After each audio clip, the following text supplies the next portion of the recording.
It all started on a regular Thursday morning when I was sipping my coffee and scrolling through my emails. My phone buzzed with a message from my mother, asking if I could come home early that day. My sister, Emily, had taken a turn for the worse, and the doctors said it was time to consider more serious interventions. She had been sick for months, jaundice, fatigue, weight loss, and after endless tests, the final verdict had been liver failure. The diagnosis had shocked us all, especially because Emily was always the careful one. She didn't drink, ate healthy, and never missed a health checkup. But somehow, fate had written a cruel twist. I remember rushing to the hospital that afternoon, heart pounding, thoughts racing. My parents looked tired, drained emotionally and physically. The doctors explained the urgency. Emily needed a liver transplant. The donor list was long and she might not make it in time. Without thinking, I said, "Test me. I'll do it." My parents stared at me and Emily began crying. I loved her, despite our differences.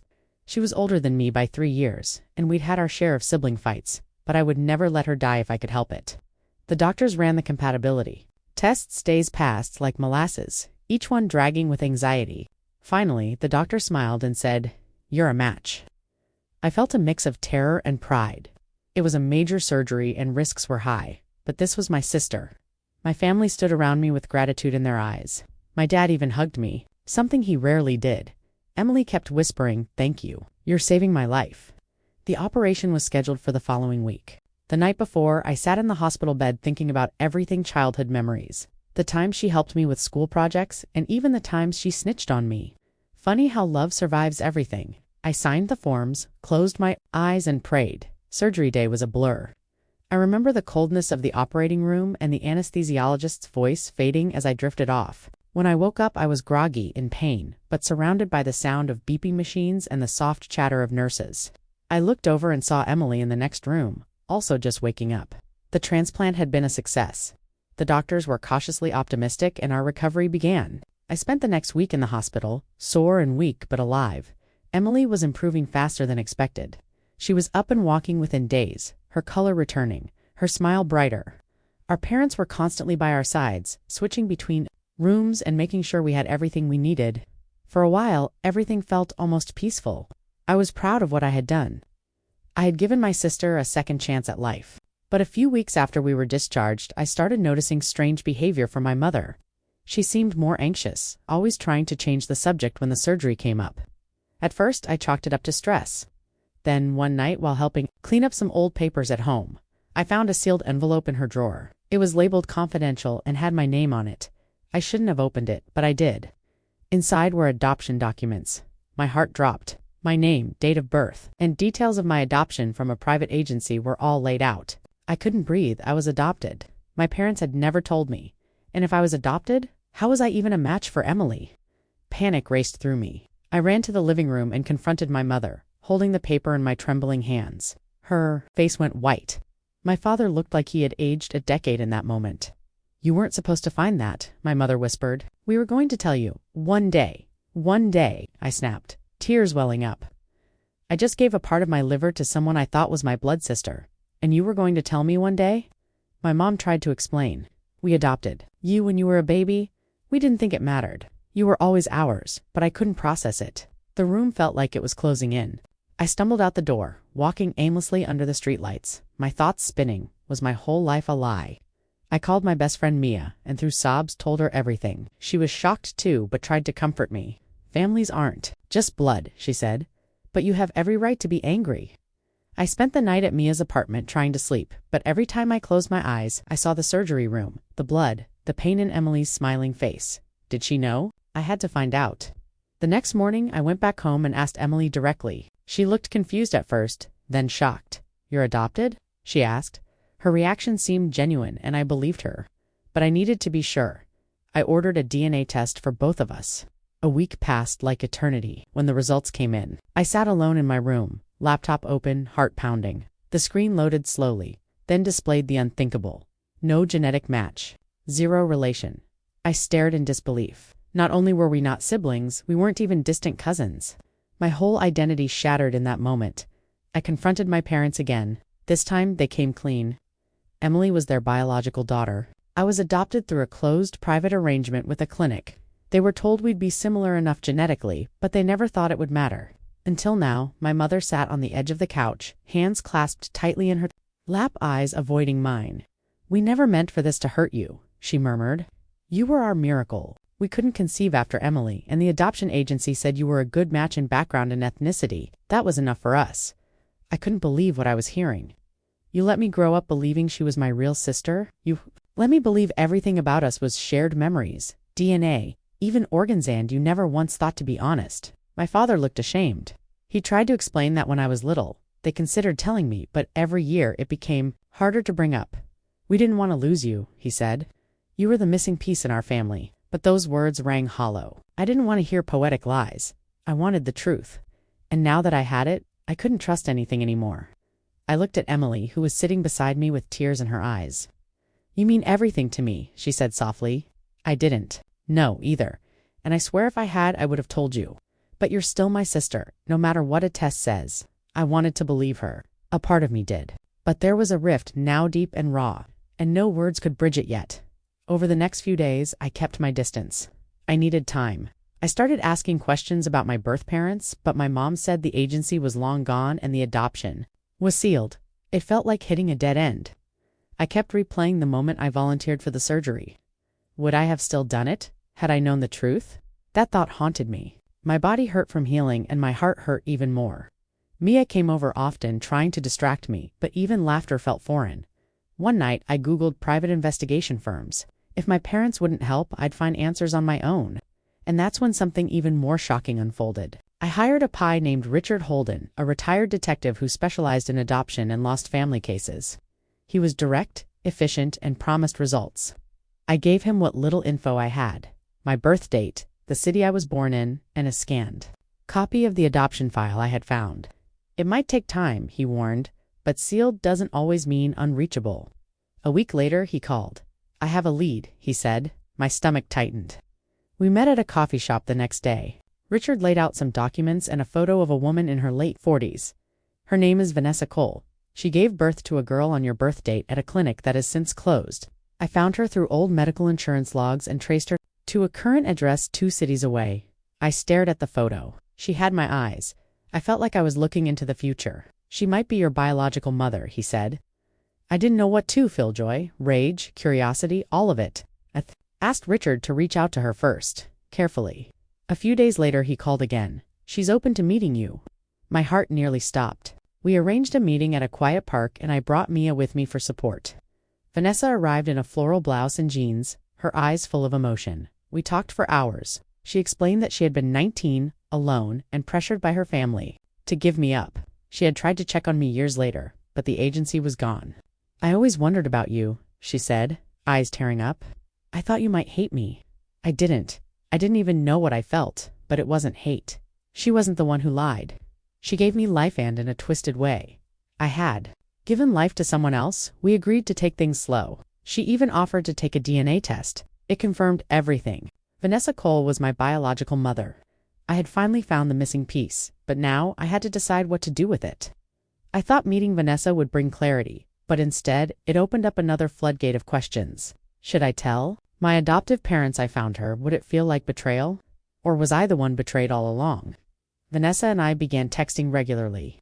She told me about my biological father, who had passed away years ago, and mentioned I had 2 half-siblings I'd never met. That hit me like a wave suddenly. I wasn't just adopted. I had an entire other family out there.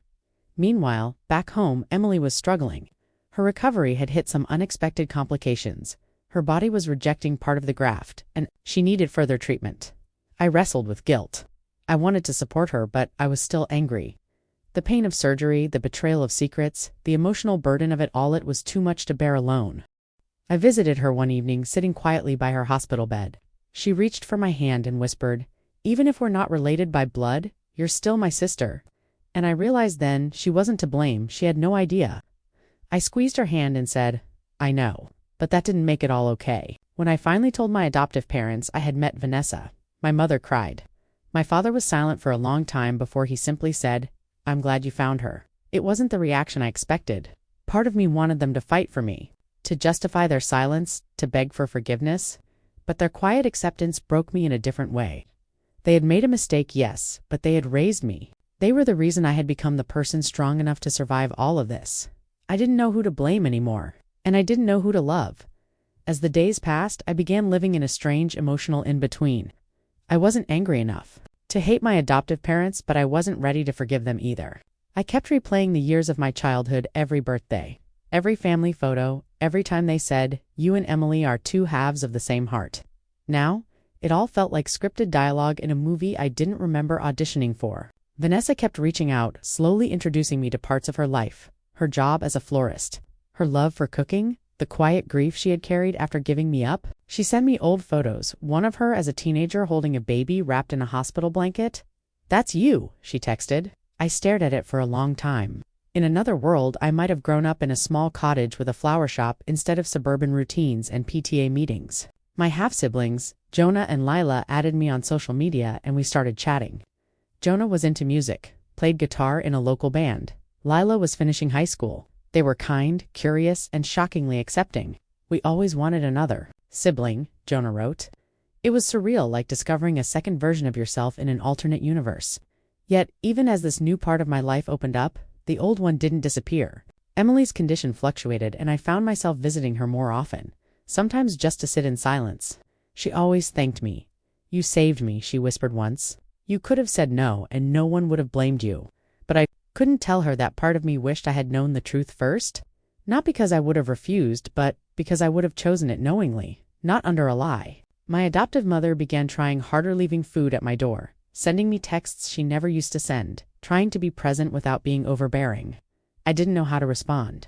My father, always quieter, simply sat with me on the porch one evening and said, "We never deserved the kind of love you've shown this family." I didn't reply.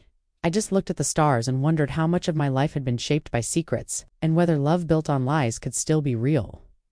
One afternoon, while helping Emily sort through medical bills, I came across a small, handwritten journal. It was tucked between documents and scans, its cover worn and its pages soft from use. "That's just my thoughts," she said, looking embarrassed. "Sometimes I write when I don't want to talk." She let me read it. Inside were short entries, most of them simple, honest fragments of pain, fear, and gratitude. But one entry stood out. It was dated 2 weeks after the transplant. It read, "She gave me life. I don't deserve it."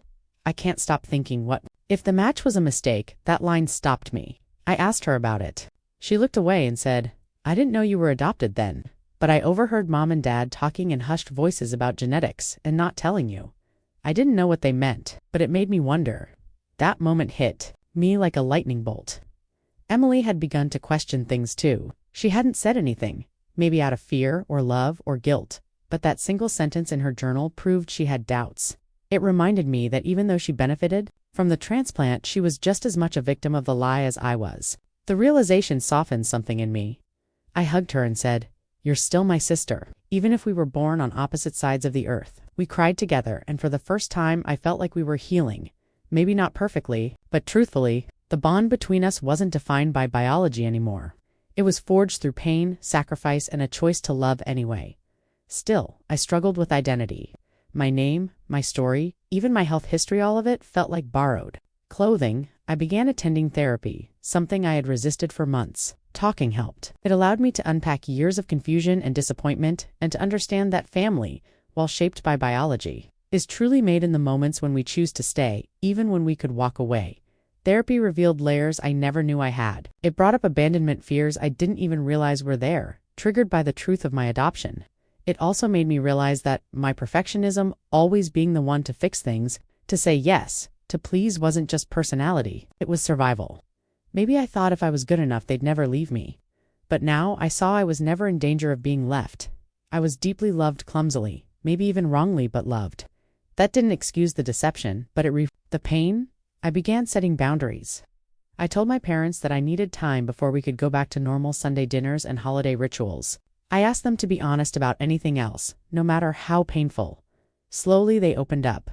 My mom confessed she had kept letters from Vanessa that were sent years ago, never knowing whether to share them or not. I asked to see them. They were heartbreaking lines like, "I hope she's safe. Tell her she's always been loved. I pray she has your eyes." I cried reading them. Then I visited Vanessa and told her I had read her words. We hugged for a long time, and I told her I wanted to build a relationship, but at my pace. She understood. "I waited this long. I'll wait longer," she said. Meanwhile, Emily's condition stabilized. She began volunteering at a hospital support group for transplant patients. One evening, she invited me to speak at one of the sessions. I hesitated but finally agreed. I stood before a small group of strangers and told my story, not the polished version, but the messy, painful truth. When I finished, someone asked, "Would you do it again?" Knowing what you know now, I paused, really thinking. "Yes," I said, because the love I gave wasn't based on DNA. It was real. It still is. There was silence and then applause. I left that evening feeling something I hadn't felt in a long time: peace. Life.